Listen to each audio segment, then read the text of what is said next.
नमस्कार साथियों, बाल विद्या मंदिर सीनियर सेकेंडरी स्कूल खत्तीपुरा नागौर के ई लर्निंग पोर्टल पर आपका स्वागत है। मैं धनेश कुमार। कल हमने रिपोर्टेड स्पीच के एक भाग को वीडियो के रूप में अपलोड किया था, जिसमें हमने उसके बारे में शुरुआत के बारे में चर्चा की थी कि डायरेक्ट का वाक्य किस प्रकार का होता है, इनडायरेक्ट का वाक्य किस प्रकार का होता है और क्या क्या हमें उसमें परिवर्तन करने होते हैं, और उन परिवर्तनों के बारे में बात की थी। कल हमने थोड़ा सेंटेंस के बारे में बात की थी कि सेंटेंस कितने प्रकार के होते हैं। कल हमने उनको 5 प्रकार के बारे में बताया था। आज हम सेंटेंस वाइज चलेंगे, जिसमें आज हम आज के वीडियो में हम एसर्टिव सेंटेंस या सिंपल सेंटेंस को लेकर चर्चा करेंगे, जिसमें हमारे सामने किस प्रकार से एक एसर्टिव सेंटेंस जो होता है उसको हम डायरेक्ट से इनडायरेक्ट में बदलते हैं। कल जब वीडियो लास्ट हुआ था, अंतिम क्षण में था, जब मैंने एक छोटा सा टेंस चार्ट बनाया था, जिसमें ये बताने का प्रयास किया गया था कि डायरेक्ट क्या वाक्य होता है, उसमें टेंस परिवर्तन किस प्रकार से होता है। तो आज हम शुरुआत वापस उस टेंस चार्ट से कर लेते हैं। मैं वापस ड्रॉ कर लेता हूँ, अगर किसी ने नहीं किया हो तो कर लेना उसको, कि किस प्रकार से डायरेक्ट का वाक्य इनडायरेक्ट में बदलते हैं, तो टेंस में क्या क्या परिवर्तन होते हैं, किस प्रकार से परिवर्तन करने हैं, और उसके साथ ऐसी कौन सी कंडीशन लागू होती है, शर्त लागू होती है जब हमें टेंस को परिवर्तित नहीं करना है। तो चलो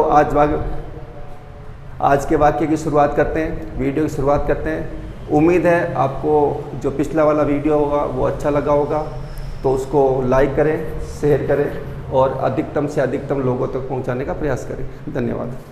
आज हम टॉपिक में वापस शुरुआत करते हैं, जिसमें एक वापस से सारणी ड्रॉ कर लेते हैं। सारणी मैं बना लेता हूं वापस, ताकि हम उसको साथ में समझ लेंगे। कल बनाई थी हमने एक, लेकिन आज फिर जो है उसको ड्रॉ करके आपके सामने सारणी के अंदर समझा दूंगा, क्योंकि जब कोई चीज़ सारणी के द्वारा समझाई जाती है तो वो थोड़ी ज़्यादा समझ में आती है कि किस प्रकार से ये परिवर्तित हुआ है। यहाँ जो हम लिखेंगे वो होगा डायरेक्ट स्पीच का वाक्य होगा, और ये बदलेगा आपके इनडायरेक्ट के अंदर। साथ में आप ड्रॉ भी कर सकते हैं अगर आप चाहते हैं तो। कल हमने कहा था कि अगर वर्ब की फर्स्ट फॉर्म होती है या वर्ब की फर्स्ट फॉर्म प्लस एस या ईएस होता है डायरेक्ट स्पीच के वाक्य में, तो उसको हम बदलते हैं वर्ब की सेकंड फॉर्म के अंदर। ठीक है। कल ये भी बात हुई थी कि डू या डज के साथ वर्ब की फर्स्ट फॉर्म होती है तो वो बदलेगी डिड के साथ में वर्ब की फर्स्ट फॉर्म में, क्योंकि आप ये देख रहे होंगे यहाँ पे सेकंड फॉर्म आ रही है, यहाँ पे फर्स्ट फॉर्म आ रही है। तो ये बात थोड़ी ध्यान रखें आप कि डू डज डिड के तुरंत बाद अगर कोई फॉर्म आती है वर्ब की, तो वो हमेशा फर्स्ट फॉर्म ही आती है, कभी भी सेकेंड फॉर्म या थर्ड फॉर्म नहीं आएगी। ठीक है। अगर अब इसमें ही ऐड कर लेता हूँ, अगर यहाँ पे नॉट लगा हुआ होता है तो वहाँ पर भी नॉट लग जाएगा। अलग से लिख लेता हूँ मैं, ताकि आपको थोड़ा कन्फ्यूजन नहीं हो। मान लो डू या डज के साथ अगर नॉट लगा हुआ है और उसके बाद वर्ब की फर्स्ट फॉर्म है, तो वो सीधी सी बात है, डू डज का डिड हो जाएगा, डिड के बाद नॉट लग जाएगा, नॉट के बाद में वर्ब की फर्स्ट फॉर्म वापस आ जाएगी। ये तो था आपके प्रेजेंट का फॉर्मूला जो पास्ट में बदल रहा है। अब अगर बात करते हैं कि अगर डिड के साथ में वर्ब की फर्स्ट फॉर्म आती है तो क्या होता है, तो वो हो जाएगा हैड के साथ में वर्ब की थर्ड फॉर्म। ये भी ध्यान रखना आपको कि हैज, हैव और हैड, इनके तुरंत बाद अगर कोई वर्ब की फॉर्म आएगी तो फिर वो थर्ड फॉर्म के रूप में ही आएगी, कभी भी सेकंड या आईएनजी वाली फॉर्म वो जो नहीं होगी। वही बात इसमें है कि जब डिड के साथ अगर अपन नॉट लगा देते हैं और फिर अगर वर्ब की फर्स्ट फॉर्म आती है, तो डिड का तो हेड हो जाएगा, नॉट अपनी जगह लगेगा ही, और यहाँ पे क्या हो जाएगी, वर्ब की थर्ड फॉर्म हो जाएगी। ये थोड़ा ध्यान रखें। उसके बाद में अपन बात करते हैं एज आर एम की। एज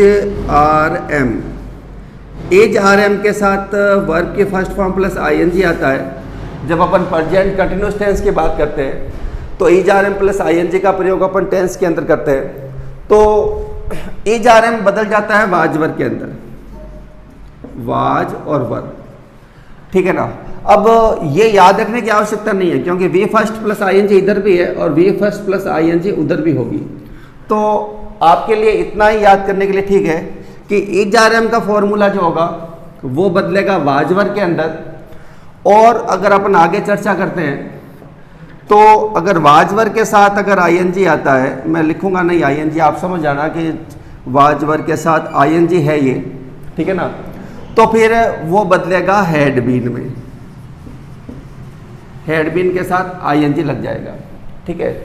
उसके बाद अपन बात करते हैं हैव हैज की, क्योंकि जब प्रेजेंट परफेक्ट की बात करते हैं तो हैव हैज का प्रयोग होता है। तो हैव हैज के अंदर जो है हैव और हैज के बाद हमेशा वर्ब की थर्ड फॉर्म ही आती है। मैं यहाँ शो कर देता हूँ आपके लिए, ठीक है ना। तो हैव हैज बदल जाते हैं आपके हेड में और ये वर्ब की थर्ड फॉर्म आपकी जगह ही रहती है, उसमें कोई परिवर्तन नहीं होता है। उसके बाद अपन बात करते हैं मॉडल्स की, क्योंकि प्रेजेंट सिंपल से लेकर पास्ट तक की सारी फॉर्में जो होती है वो मॉडल नहीं होती है, प्राइमरी होती है। क्योंकि आगे अपन बात करेंगे हेल्पिंग वर्ब्स को लेकर, ऑक्सिलरीज को लेकर, जिसमें हेल्पिंग वर्ब या ऑक्सिलरीज के दो भाग होते हैं। एक भाग प्राइमरी कहलाता है, दूसरा भाग सेकेंडरी कहलाता है। तो आप ये थोड़ा ध्यान रखें कि प्रेजेंट और पास्ट दोनों की जो सहायक क्रियाएं होती है वो प्राइमरी के अंतर्गत आती है, और फ्यूचर जिस समय मॉडल शुरू हो जाते हैं, सेकेंडरी और मॉडल एक ही चीज़ है। सेकेंडरी हेल्पिंग वर्ब को चाहे मॉडल को वो एक ही बात होती है। तो यहाँ तक अपन थोड़ा ध्यान रखें कि प्रेजेंट से लेकर पास्ट तक जो 8 प्रकार के हमारे भाग हैं, प्रेजेंट के भी 4 हैं, पास्ट के भी 4 हैं, तो ये सारी जो सहायक क्रियाएं हैं वो सारी प्राइमरी के अंतर्गत आती है। और फ्यूचर से जो फ्यूचर की है, जिसमें विल है, सेल है, वुड है, शुड है, ये सारे जो है सेकेंडरी हेल्पिंग वर्ब भी कहलाती है और मॉडल भी कहलाती है। इस बात का थोड़ा ध्यान रखें। अपन आगे वीडियो अपलोड करेंगे, जब मॉडल्स टॉपिक को लेकर चलेंगे उस समय पूरा बताएंगे विस्तार से कि ऑक्सिलरी जो सहायक क्रियाएं होती है कितने प्रकार की होती है, कौन कौन सी होती है, किस प्रकार से उनका हम जो है एक मॉडल के रूप में भी प्रयोग कर सकते हैं। तो वो अपन आगे देखेंगे। यहाँ थोड़ी सी आपको जानकारी के लिए मैंने बता दिया। अब कुछ सहायक क्रियाएं ऐसी होती है जिसकी सेकंड फॉर्म भी हो सकती है। जैसे एक अपन बात करते हैं विल की, एक अपन बात करते हैं सेल की, एक अपन बात करते हैं कैन की, और एक अपन बात करते हैं मे की। 4 जो है इनकी सेकंड फॉर्म हो सकती है। हालांकि यूज है उसकी यूज्ड हो सकती है, लेकिन अमूमन 4 प्रकार से ही मानते हैं कि भाई इसकी अपन सेकंड फॉर्म सामान्यतः करते हैं, ठीक है ना। तो इसकी अगर सेकंड फॉर्म अपन करेंगे तो विल का हो जाएगा वुड, कैन का होगा कुड, सेल का होगा शुड, और मे का होगा माइट। ये तो हो गया। अब ये भी मॉडल्स ही हैं, ये भी आ सकते हैं। तो अपन इसको यहाँ भी लिख सकते हैं, वुड, शुड, कुड और माइट, ठीक है। उसके बाद में मस्ट है, नीड है, डेयर है, ठीक है ना। ये लगभग मॉडल्स में आते हैं और इनके बाद हमेशा वर्ब की फर्स्ट फॉर्म ही आती है। तो ध्यान अपने को ये रखना है कि जब ये 4 होंगे, इसकी तो अपन जब इनडायरेक्ट करेंगे उस समय जो है सेकंड फॉर्म में बदल देंगे। लेकिन जब इसके बाद ये आएंगे या इसका नीचे वाला ऐसा आएगा, फिर वो समान रहेगा और उसके बाद में वर्ब की फर्स्ट फॉर्म ही आएगी। ये थोड़ा ध्यान रखना कि मॉडल सेंटेंस की जब हम बात करते हैं तो सेंटेंस के अंदर मॉडल के तुरंत बाद हमेशा वर्ब की फर्स्ट फॉर्म का ही प्रयोग होता है। कभी भी सेकंड फॉर्म या आईएनजी वाली फॉर्म जो है वो नहीं आती है, ठीक है। तो ये बात आपको समझ में आ गई होगी। अगर सीधी हम अपन बात करें तो यहाँ शॉर्ट टिक के रूप में मैं आपको बताता हूँ कि वी फर्स्ट जाती है वी सेकंड में, थोड़ा ध्यान रखना। वी सेकंड जाती है हेड प्लस थर्ड फॉर्म के अंदर, ठीक है। इज आर एम जो होते हैं वो बदलते हैं वाज या वर के अंदर, ठीक है। वाज वर बदलते हैं हेड बीन के अंदर, सॉरी, ठीक है। और हैव या हैज जो होते हैं वो बदलते हैं हेड के अंदर। अगर ये इतनी सी बात आप ध्यान रखते हैं तो अमूमन ये टेस्ट चार्ट लगभग पूरा हो जाता है। क्योंकि यहाँ वी फर्स्ट है, सॉरी वी फर्स्ट है, वी फर्स्ट का वी सेकंड अपने कर दिया, मतलब फर्स्ट सेकंड में जाएगी, second head plus third form में जाएगी, एक आगे से आगे क्रम चलता रहेगा। इजारे में बदलेंगे वाजवर में तो वाजवर बदल जाएंगे हेड बीन के अंदर, ठीक है ना, और हैव एज का हम कर देंगे हेड। बाकी आपके सामने ये टेंस चार्ट बना हुआ है जो पूरा लगभग संपूर्ण इतना ही 10th लेवल के अंदर बेस पर या 9th-10th लेवल के बेस पर, अमूमन इससे बाहर नहीं होता है। जो सेंटेंस पूछे जाते हैं वो इस लेवल के ही होते हैं। अब ये बना हुआ है, इसके साथ में आपको ये चीज़ बता देता हूँ, समझा देता हूँ कि क्या क्या होगा जब अपने को टेंस चेंज नहीं करना होगा। तो पहली बात तो आप ध्यान रखें कि ये जो टेंस वाला फॉर्मूला है चेंज का, ये केवल और केवल कब काम आएगा, जब रिपोर्टिंग वर्ब की सेकंड फॉर्म होगी। इस बात को ध्यान में ले लें। देखो अपने डायरेक्ट स्पीच के वाक्य में जब रिपोर्टिंग वर्ब आएगी वो प्रेजेंट के रूप में आ सकती है, पास्ट के रूप में आ सकती है और फ्यूचर के रूप में आ सकती है। जैसे उदाहरण के रूप में प्रेजेंट के रूप में उसने दे दिया अपने को से या सेज, ठीक है। पास्ट के रूप में इसका उसने कर दिया सेड, और अगर अपन फ्यूचर की बात करते हैं तो उसने कर दिया विल से। ये तीनों फॉर्म में आ सकती है। रिपोर्टेड स्पीच के डायरेक्ट वाले भाग के अंदर जो है तीनों फॉर्म में वो हमें जो है पूछ सकता है कि भाई हमें ये भी दे सकता है, ये भी दे सकता है और ये भी दे सकता है।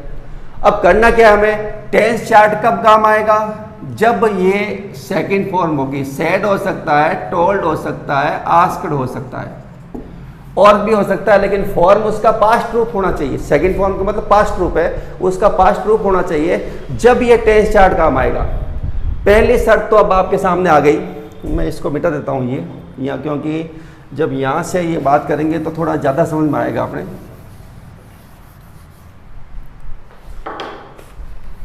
कि पहली कंडीशन क्या होगी, पहली कंडीशन ये होगी कि अगर वर्ब की फर्स्ट फॉर्म में, यहाँ अपन रिपोर्टिंग वर्ब की बात करें, अगर कल का वीडियो किसी ने नहीं देखा हो तो मैं यहाँ लिख देता हूँ, जैसे ही सेड टू मी, ठीक है, एक मैंने लिख दिया ही सेज टू मी और एक मैंने लिख दिया he will say to me, और इसके बाद कोमा और इसके बाद इन्वर्टेड कोमा, जो आगे का रिपोर्टेड स्पीच का जो वाक्य हो जाएगा वो, ठीक है। तो मैं जो बात कर रहा हूं वो इसकी बात कर रहा हूं। ये तीनों फॉर्म में आई हुई है, ये पास्ट फॉर्म में है, ये प्रेजेंट फॉर्म में है और ये आपके जो है वो फ्यूचर फॉर्म में, फ्यूचर सिंपल के अंदर है। अब मैं जो बात कर रहा हूं वो यहाँ कर रहा हूं कि तीन नियम जो आपको बता रहा हूं कि अगर ये रिपोर्टिंग वर्ब जो है आरवी, मैं यहाँ लिख देता हूं, यदि आरवी वर्ब की फर्स्ट फॉर्म है या विल सेल फर्स्ट फॉर्म या फर्स्ट फॉर्म प्लस एस, दोनों लिख सकते हैं आप, बाकी मानिए फर्स्ट फॉर्म प्लस एस या ई एस, इसका मतलब हो गया प्रेजेंट, इसका मतलब प्रेजेंट हो गया। और अगर अपन विल या सेल के साथ वर्ब की फर्स्ट फॉर्म करेंगे तो इसका मतलब हो गया, ये हो गया फ्यूचर सिंपल। ये पहला कंडीशन लागू होती है कि यदि रिपोर्टिंग वर्ब प्रेजेंट सिंपल या फ्यूचर सिंपल में हो तो रिपोर्टेड स्पीच के टेंस में कोई परिवर्तन नहीं होता है। इस बात का आप ध्यान रखें। वापस से मैं रिपीट कर रहा हूं कि यदि ये वाली रिपोर्टिंग वर्ब इन दो भागों में होती है, या तो सेज आ सकता है, टेल्स आ सकता है, आस्क आ सकता है, अलग अलग चीजें आ सकती है, लेकिन वो होगी प्रेजेंट टेंस के अंदर ही या फिर वो होगी फ्यूचर सिंपल के अंदर, उस समय हमें ये टेंस चार्ट को काम में नहीं लेना है। केवल और केवल उसमें जो परिवर्तन वाली बात होगी वो प्रोनाउन चेंज कर सकते हैं या अन्य जो अदर्स शब्द आते हैं कुछ, उनको अपन चेंज कर सकते हैं। जैसे मान लो यस्टरडे का प्रीवियस डे हो गया, नाउ का देन हो गया, क्या टुमारो का द नेक्स्ट डे हो गया। इस प्रकार के कोई 5-4 वाक्य शब्द हैं वो बदलेंगे अपन, वो आगे अपन बता दूंगा मैं कौन कौन शब्द होते हैं लगभग बदलते हैं। जैसे एगो का बिफोर हो गया। तो ये चीज़ें आपको ध्यान रखनी है कि ये टेंस चार्ट कब काम में लेना रिपोर्टेड स्पीच में। टेंस चार्ट उस समय काम आएगा जब वर्ब की सेकंड फॉर्म होगी। फर्स्ट फॉर्म और फ्यूचर सिंपल वाले वाक्य के अंदर आपको इस चार्ट को काम में नहीं लेना है। नंबर 1 बात। दूसरी बात मैंने आपको साथ में बता दी कि वर्ब की, यदि वर्ब की रिपोर्टिंग वर्ब जो है वर्ब की सेकंड फॉर्म हो, यदि आर भी वर्ब की सेकंड फॉर्म होती है, तब ये टेंस चार्ट आपको काम में लेना है। जैसे बदलेगा वैसे इसको बदलना है, ठीक है। उसके बाद नंबर 3 कंडीशन थी जिसके अंदर आया था कि मान लो रिपोर्टिंग वर्ब जो है वर्ब के सेकंड फॉर्म में क्यों ना हो, लेकिन फिर भी कई ऐसी स्थितियां बनती है जब हम उस टेंस को चेंज नहीं करते हैं। एसर्टिव सेंटेंस की अपन बात करते हैं तो ये सारी स्थितियां जो है वो एसर्टिव सेंटेंस के अंदर ही बनेगी, जब हमें लगेगा कि वर्ब की सेकंड फॉर्म तो है लेकिन हम उसको टेंस में चेंज नहीं कर सकते। जैसे एक सार्वभौमिक सत्य की अपन बात करते हैं जिसमें अपन इंग्लिश को जो यूनिवर्सल ट्रूथ बोलते हैं, एक हैबिचुअल वाक्य होते हैं, एक आपके जो है वो कहावत होती है, प्रोवर्ब्स होती है, मुहावरे होते हैं, कहावतें होती है, ऐतिहासिक तथ्य जो होते हैं या फिर आप कह सकते हैं वैज्ञानिक तथ्य जो होते हैं, ये सारे इन पर जो आधारित होते हैं तो वो जो है अपन उसको चेंज नहीं कर सकते। तो इस प्रकार से अपन ध्यान रखें कि यहाँ पे 3 कंडीशन आ रही है। पहली कंडीशन में टेंस चार्ट का प्रयोग अपने को नहीं करना है। नंबर 2 कंडीशन वर्ब के सेकंड फॉर्म होगी तब हमें इसका प्रयोग करना है, लेकिन तब भी हमें ये ध्यान रखना पड़ेगा कि रिपोर्टेड स्पीच का वाक्य कोई सार्वभौमिक सत्य पर तो नहीं है, कोई आदत पर तो नहीं है, कोई ऐतिहासिक तथ्य पर तो नहीं है, कोई मुहावरे पर तो नहीं है, कोई कहावत पर तो नहीं है। जैसे मैं उदाहरण देता हूँ आपको एक, कि उसने कहा कि he said to me the earth is round, ठीक है। अब मान लो सेड उसने कह दिया, सेकंड फॉर्म आ रही है, मैं लिख के बता देता हूँ आपको, थोड़ा सा कंफ्यूज हो जाएगा मामला। देख लेना, स्क्रीनशॉट ले लेना, नहीं तो लिख लिया तो आप मैं इसको मिटा दूँ फिर, ठीक है। जैसे अपन एक बात करते हैं, इसको थोड़ा और क्लियरिफाई कर देते हैं अपन।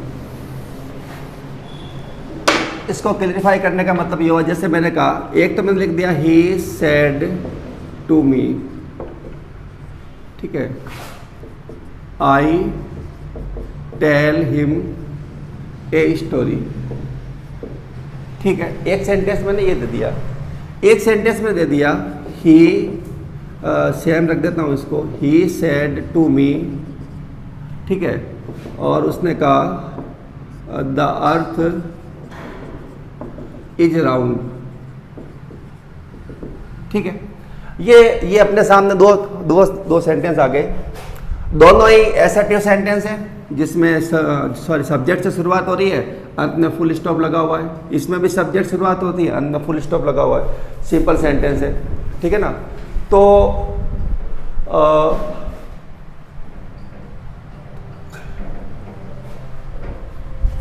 उसमें जो है अपने को क्या करना पड़ेगा, उसमें यह करना पड़ेगा, देखो सेड टू को बदलेंगे हम टोल्ड के अंदर, क्योंकि सिंपल सेंटेंस की बात कर रहे हैं, यहाँ ही हो जाएगा, यहाँ मी हो जाएगा।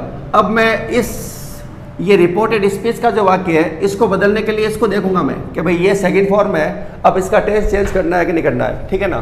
तो यहाँ पे होगा, कैसे होगा, जैसे आई बदलेगा ही के अनुसार तो ही हो जाएगा, सॉरी कनेक्टिव यहाँ दैट लगेगा पहले, उसके बाद में टेल का यहाँ पे होगा टोल्ड,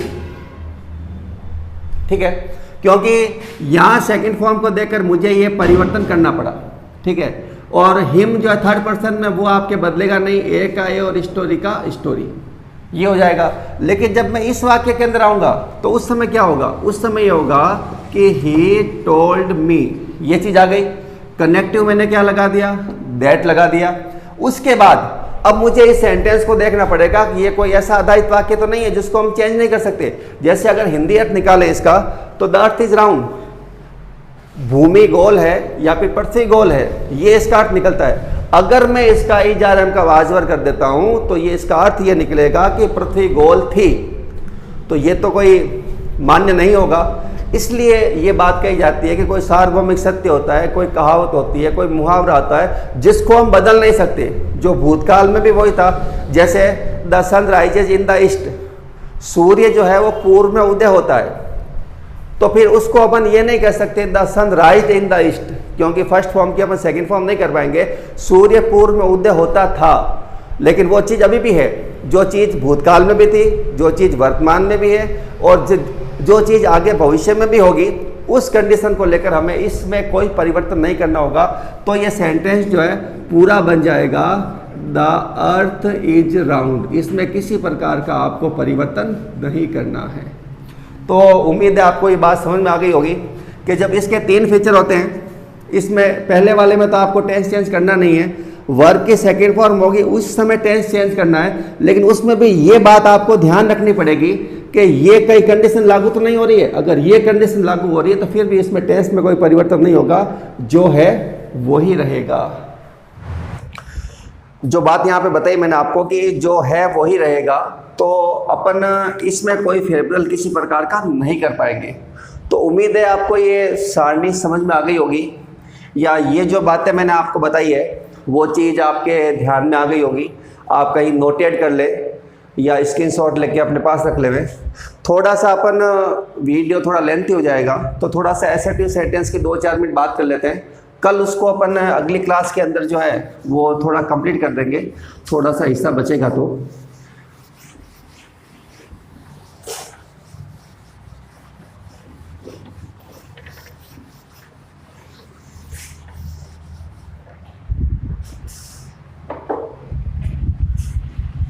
हाँ, अपन बात करते हैं एसर्टिव सेंटेंस की। तो एसर्टिव सेंटेंस के अंदर पहला इसका भाग होगा एसर्टिव सेंटेंस का, ASSERTIV एसर्टिव सेंटेंस। इसको अपन सिंपल का भी नाम दे सकते हैं। शुरुआत में मैंने आपको बताया था कि एसर्टिव और सिंपल एक ही है चीज़ें, इसके 2 भाग होते हैं, पॉजिटिव भी होता है और नेगेटिव भी होता है। तो यहाँ जो जो हमें परिवर्तन करना होगा, तो पहला परिवर्तन मैंने आरवी के अंदर बताया था, आरवी का मतलब रिपोर्टिंग वर्ब का होगा। दूसरा परिवर्तन मैंने कनेक्टिव का बताया था कि कनेक्टिव अपने को लगाना पड़ेगा जब हम दोनों रिपोर्टेड स्पीच के डायरेक्ट वाले दोनों भागों को हम जोड़ेंगे। उसके बाद नंबर 3 के अंदर मैंने बताया था कि प्रोनाउन को चेंज करना होगा। अगर प्रोनाउन आते हैं फर्स्ट पर्सन का और सेकंड पर्सन का, तो ये दोनों प्रोनाउन चेंज होंगे। नंबर 4 में अपन ने बात की थी टेंस की, तो टेंस चेंज होगा। जब कब होगा, जब अभी अपन ने समझाया था कि वर्ब की जब रिपोर्टिंग वर्ब सेकंड फॉर्म में होती है तो उस समय टेंस चेंज अपन करते हैं। तो अगर एसर्टिव की बात करें सिंपल सेंटेंस की, तो रिपोर्टिंग वर्ब जो होगी से आ सकती है, सेज आ सकता है, टेल आ सकता है और टेल्स आ सकता है। और इसके आगे अगर अपन फ्यूचर की बात करते हैं तो विल सेल भी हो सकता है, विल सेल के साथ वर्ब की फर्स्ट फॉर्म। तो इसको अपन बदलेंगे, से और सेज बदलेगा सेड के अंदर, सॉरी से और सेज बदलेगा इसमें टेल्स के अंदर। ये थोड़ा ध्यान रखें क्योंकि ये चारों बातें समान आ गई। से और सेज जो होगा, से बदल जाएगा टेल के अंदर और सेज बदल जाएगा आपके टेल्स के अंदर, ठीक है। इसके बाद अगर अपन वर्ब के सेकंड फॉर्म की बात करते हैं कि रिपोर्टिंग वर्ब अगर सेड का से का सेड आता है या आपके टोल्ड भी आ सकता है, तो सेड बदल जाएगा आपके टोल्ड के अंदर। ये थोड़ा ध्यान रखना। इसके सेकंड फॉर्म है तो इसकी भी क्या हो जाएगी, सेकंड फॉर्म हो जाएगी। ये तो थी बात अपने को कि भाई अगर रिपोर्टिंग वर्ब से या से जाती है तो उसका अपन कर देंगे टेल या टेल्स, और अगर सेड आती है तो उसका अपन कर देंगे टोल्ड। कहीं पर जो है सेड का सेड ही लिखते हैं और ये भी नियम लगा देते हैं कि अगर मान लो सेज या से टू के बाद में से टू साथ में है तब अपन उसको जो है टेल कर देते हैं या फिर टेल्स कर देते हैं, या फिर सेड टू आता है तो अपन उसको टोल्ड करते हैं, और अकेला अगर सेड रहता है तो फिर वो सेड ही रहेगा। ऐसे भी कुछ किताबों में नियम दिए हुए हैं, तो थोड़ा आप ध्यान रखें कि सेड टू होगा तो उसका टोल्ड कर देंगे, और सेड का टोल्ड भी करते हैं तो कोई विशेष बात नहीं, कोई अंतर वाली बात नहीं है, ठीक है ना। उसके बाद बात करते हैं कनेक्टिव की। तो कनेक्टिव इसमें हमेशा जो है वो दैट का ही प्रयोग होगा। सिंपल सेंटेंस है, एसर्टिव सेंटेंस है, सॉरी कनेक्टिव हमेशा जो दैट लगेगा। प्रोनाउन और टेंस ये सभी सेंटेंस के अंदर एक ही प्रकार में चलेंगे। अब हर एक जब हम सेंटेंस के प्रकार की बात करेंगे तो उसमें परिवर्तन 2 में ही करना होगा। एक तो परिवर्तन होगा रिपोर्टिंग वर्ब के अंदर और एक परिवर्तन होगा कनेक्टिव के अंदर। जैसे इंट्रोगेटिव सेंटेंस आ गया तो ये अलग में बदल जाएगा, ये चीज़ अलग बदलेगी। तो आप इतना ही ध्यान रखें कि से और सेज आएगा तो टेल और टेल्स में होगा, और सेड आएगा तो आपके हो जाएगा टोल्ड के अंदर। ठीक है, यहाँ तक आप ध्यान रखें। कल अपन जो है इसके असर्टिव सेंटेंस के जो उदाहरण है, एग्जाम्पल्स है, उसकी अपन बात करेंगे और इससे आगे वीडियो को अपन जो है और आगे लेंगे। यहाँ तक आज हम इस क्लास को ही विराम देते हैं, क्योंकि इस समय ज़्यादा हो गया, लंबी क्लास हो जाएगी। वीडियो को ध्यान से देखें और अच्छे से, कल भी मैंने कहा था कि आप शेयर करें, लाइक करें और इसको देखें, और जिस जिसको फ़ायदा है वो उसका पूरा फ़ायदा उठाएं। काफ़ी कुछ रेस्पॉन्स मिला है इस वीडियो से, हम और अच्छा पढ़ने का प्रयास कर रहे हैं। हमारी तरफ से जितना अच्छा हम ऑनलाइन पर वीडियो पोर्टल पर रख सकते हैं उतना अच्छा हम पढ़ने मतलब जो करने का प्रयास करेंगे। ठीक है, शुरुआती समय थोड़ी बहुत दिक्कत सभी में आती है, लेकिन दिक्कत को कम से कम करने का प्रयास हम कर रहे हैं ताकि आपको अच्छे से अच्छा क्वालिटी का और नॉइजलेस वीडियो मिले, ताकि आप उसको अच्छे ढंग से देख पाएँ और अगर शेयर भी करें तो वो अच्छे ढंग से कर पाएँ। धन्यवाद।